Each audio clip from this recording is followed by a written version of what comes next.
کا گلے زیبا کہوں تجھے، صبح وطن پہ شام غریبا کو تو شرف، صبح وطن پہ شام غریبا کو تو شرف، بے کس نواز گئے سو والا کہوں تجھے،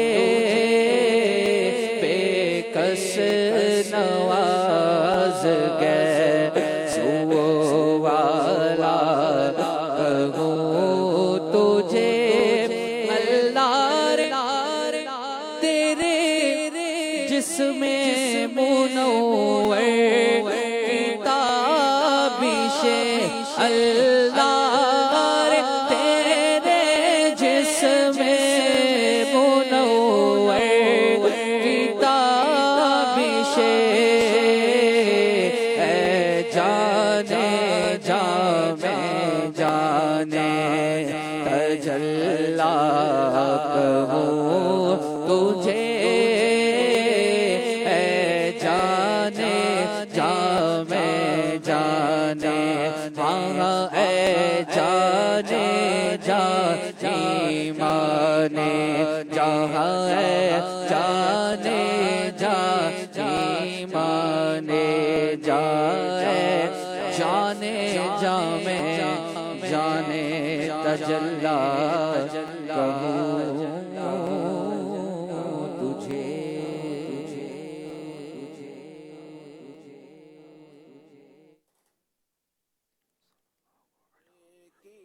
حکمت کو جانو، روزے کی حکمت کو۔ محمد فیصل اتاری، راولپنڈی اسلام آباد سے سوال ہے کہ بطور استاد ہمیں کیا کیا ذمہ داری پوری کرنی چاہیے؟ الحمدللہ رب العالمین والصلاة والسلام علی خاتم النبیین، اما بعد فاعوذ باللہ من الشیطان الرجیم، بسم اللہ الرحمن الرحیم، الصلاة والسلام علیک یا رسول اللہ وعلی آلک واصحابک یا حبیب اللہ، الصلاة والسلام علیک یا نبی اللہ وعلی آلک واصحابک یا نور اللہ۔ ایک کل بھی اسی طرح کا سوال چل چکا ہے، اسے جواب بھی دیا جا چکا ہے۔ اس کے لیے کہ ایک المدینۃ العلمیہ نے ایک رسالہ تحریر کیا ہے، تقریباً 90 صفحات کا ہے یا کتنے، کہ اس میں یہ لکھا ہے، اس کا نام ہے، اس رسالے کا نام کامیاب استاد کون، کامیاب استاد کون، تو وہ رسالہ پڑھ لیجئے گا۔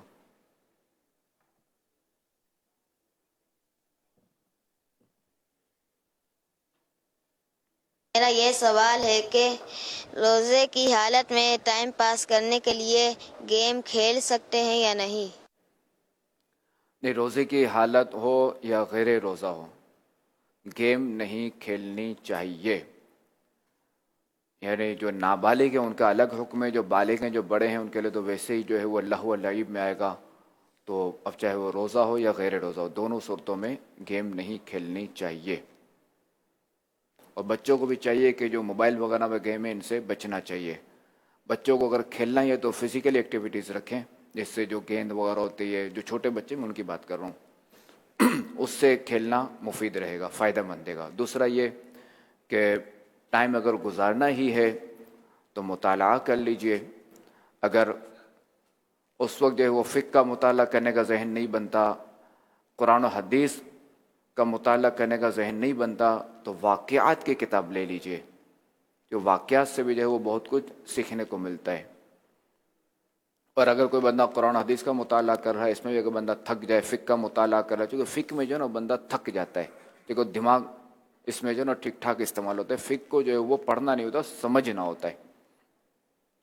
تو اس میں بھی یہی ہے کہ بندے کو ریفریش اگر ہونا ہو کسی کو، تو پھر کیا کہتے ہیں، واقعات کی طرف آ جائے، حکایات کی طرف آ جائے، اس کا مطالعہ کر لے، تو یوں تھوڑا جو ریفریش ہو جائے گا۔ صلو علی الحبیب صلی اللہ علی محمد صلی اللہ علیہ وآلہ وسلم۔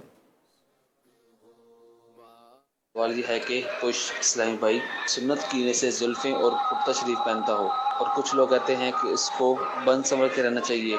اب ان کی بند سنور کے رہنے سے مراد یہ ہے کہ وہ زلفیں اور کرتا نہ پہنے، شادی کے بعد جو مرضی کرتا رہے۔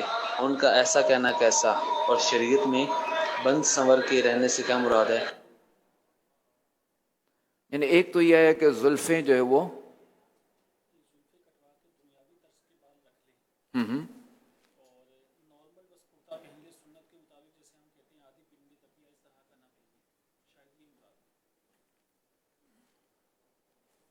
اب دیکھیں کہ بن سنورنے سے مراد یہ ہے کہ چونکہ کہ بندہ جو نا وہ ایسا نظر آئے کہ جس سے لوگوں کو جو نا کراہیت نہ ہو، یعنی دیکھنے میں ایک اچھا لگے، بھلا لگے۔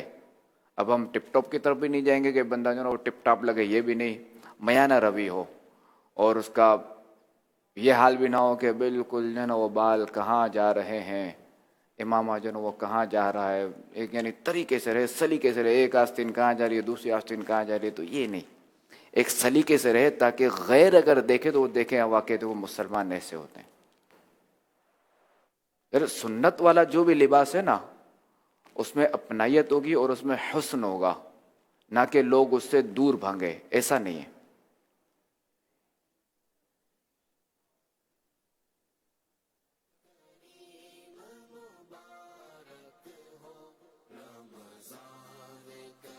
میرا نام حافظ محمد کاشف اتاری ہے۔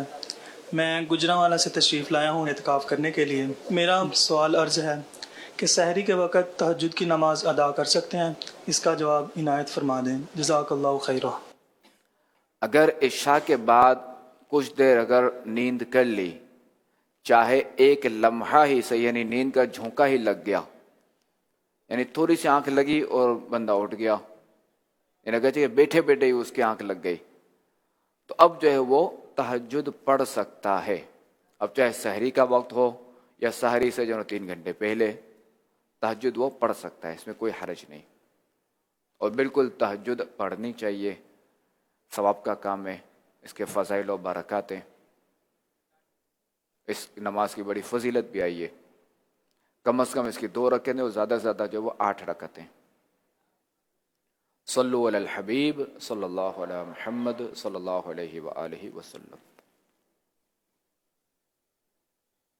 میرا نام محمد سلمان یعقوب ہے۔ میرا آپ سے یہ سوال ہے کہ کیا خواتین جو اعتکاف میں بیٹھتی ہیں مسجد بیت میں اپنے دودھ پیتے بچے کو اپنے ساتھ رکھ سکتی ہیں؟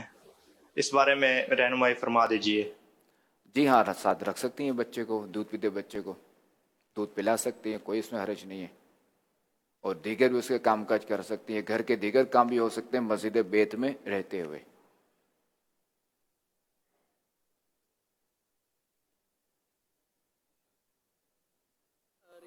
حضور شفیق اتاری لاہور سے عرض گزار ہوں۔ عرض ہے، اگر کوئی کسی سے ایک غلطی پر معافی مانگ چکا ہو اور وہ اسے بار بار وہ غلطی یاد دلائے تو اس صورت میں کیا کرنا چاہیے؟ حالانکہ ہاتھ جوڑ کر پاؤں پکڑ کر معافی مانگی جا چکی ہو، تب بھی وہ بندہ غلطی یاد کرواتا ہی رہے تو اس صورت میں کیا کرنا چاہیے؟ جزاک اللہ خیرہ۔ حضور میرے لیے، میرے ماں باپ، اہل خانہ کے لیے بے حساب بخشش کی دعا کر دیجیے، جزاک اللہ خیرہ۔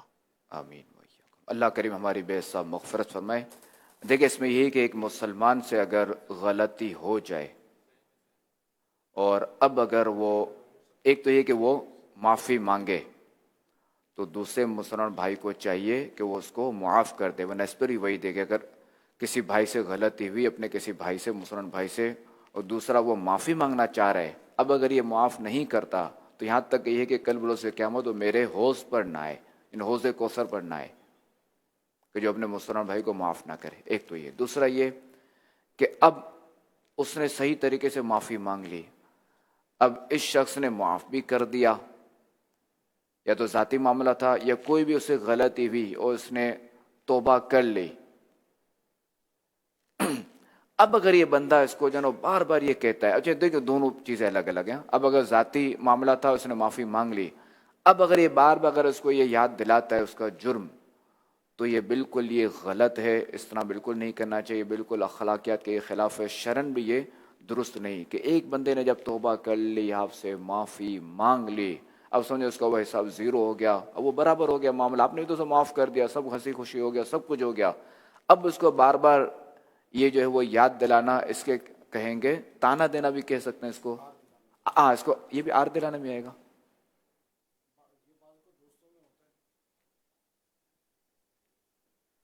کہ بعض اوقات دوستوں میں ہوتا ہے کہ ایک کسی دوست نے کوئی غلطی کر دی تو جو دوسرے دوست ہیں اس کو اس غلطی پر آر دلاتے رہتے ہیں. وہ اپنی وضاحت بھی کر دیتا ہے، اگر وہ گناہ کا کام ہے تو اسے توبہ بھی کر چکا ہوتا ہے، لیکن جو دوست ہیں وہ اس کو پریشان کرنے کے لیے، اس سے مذاق کرنے کے لیے اور یوں ہی خود اپنی ایک لذت حاصل کرنے کے لیے اس کو ذلیل و رسوا کرتے ہیں اور آر دلاتے رہتے ہیں.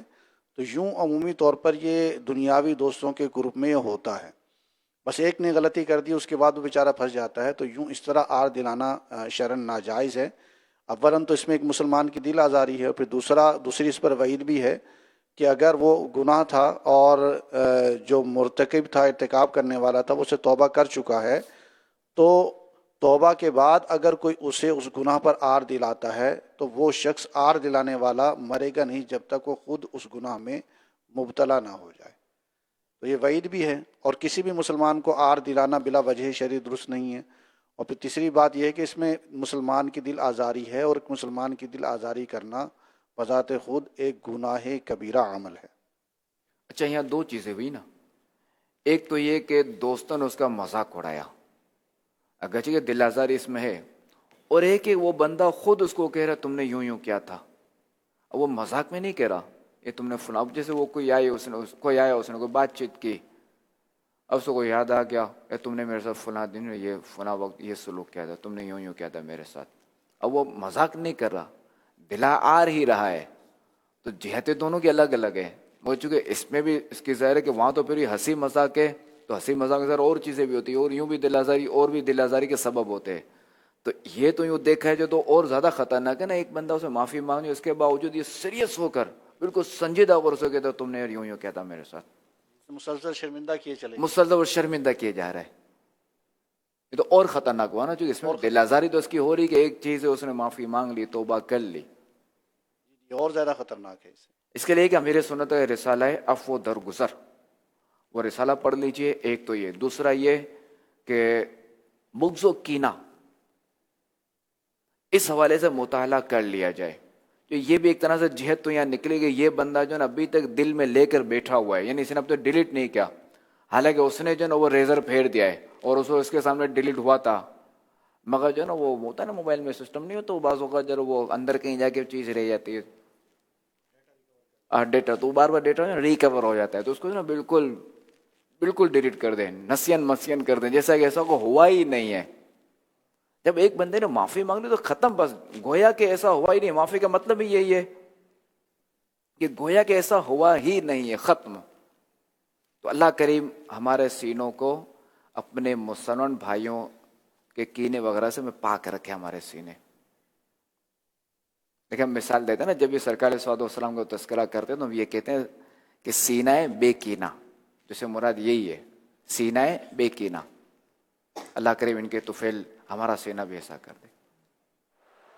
صلو علی الحبیب صلی اللہ علیہ محمد صلی اللہ علیہ وآلہ وسلم.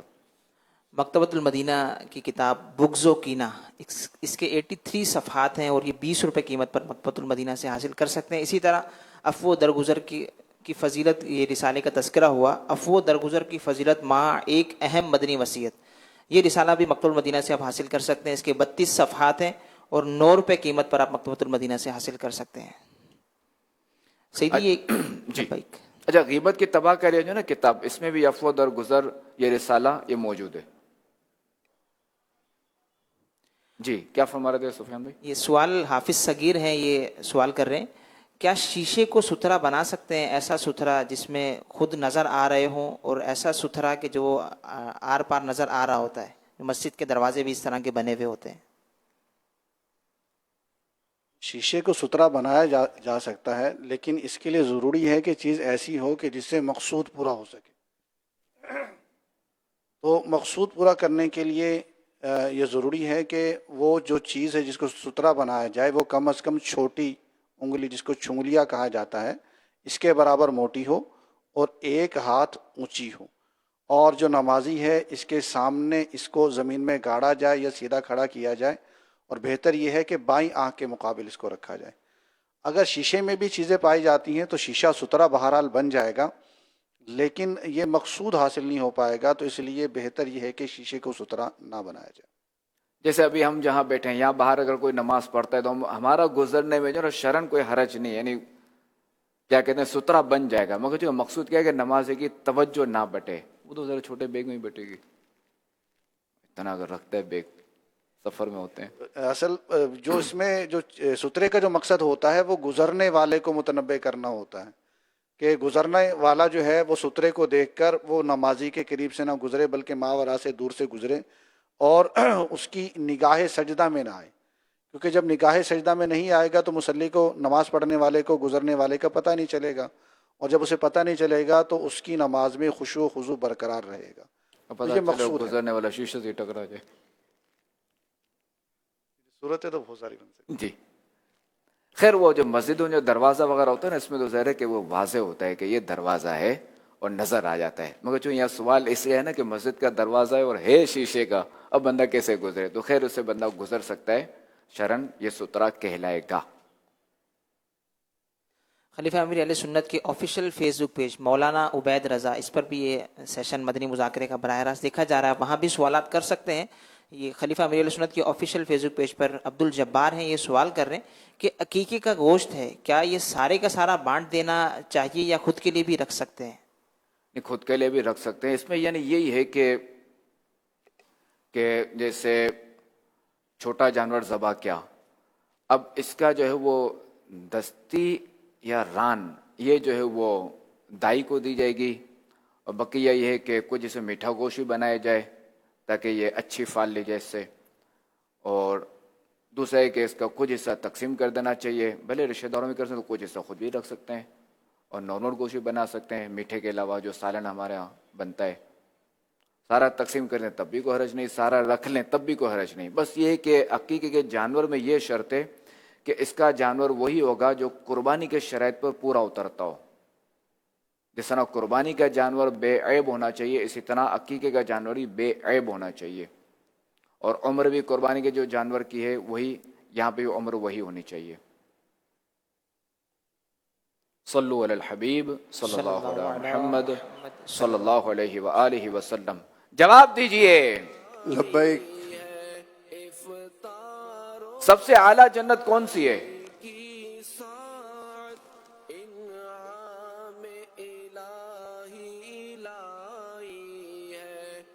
السلام علیکم ورحمۃ اللہ وبرکاتہ. وعلیکم السلام ورحمۃ اللہ وبرکاتہ.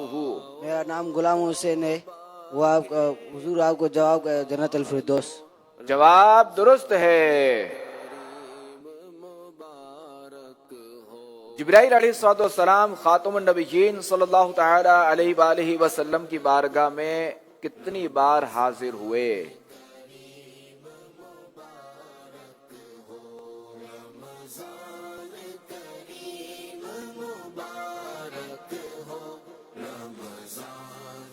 حضرت جبریل امین علیہ الصلوۃ والسلام اللہ کریم کے آخری نبی صلی اللہ تعالی علیہ وآلہ وسلم نے حضرت جبریل امین علیہ الصلوۃ والسلام نے اللہ کریم کے آخری نبی محمد عربی صلی اللہ تعالی علیہ وآلہ وسلم کی بارگاہ میں کتنی مرتبہ حاضری دی؟ السلام علیکم ورحمۃ اللہ وبرکاتہ. وعلیکم السلام ورحمۃ اللہ وبرکاتہ. محمد حنیف اتاری 10 دن کے اعتکاف کے لیے فیضان مدینہ حاضر ہوں. ماشاءاللہ 70,000 مرتبہ جبریل امین بارگاہ رسالت صلی اللہ علیہ وسلم میں حاضر ہوئے. 70,000 چلے میں کوئی اور بزرگ اسلامی بھائی ہیں، ایک اور انشاءاللہ ان سے جواب لیتے ہیں. السلام علیکم. وعلیکم میرا السلام نام ورحمۃ اللہ محمد مختار احمد ہے اور میں خانوال سے ایک ماہ کے اعتکاف کے لیے آیا ہوں. ماشاءاللہ. جبریل علیہ السلام آقا صلی اللہ علیہ وسلم کی خدمت میں 1,40,000. ایک اور بزرگ اسلامی بھائی. نہیں، میرا مشورہ یہ جامعۃ المدینہ والوں سے لے لیں. یہ السلام علیکم ورحمۃ اللہ وبرکاتہ. وعلیکم السلام ورحمۃ اللہ وبرکاتہ. عرفان احمد اتاری 1 ماہ کے اعتکاف میں کراچی سے 24,000 مرتبہ. جواب درست ہے.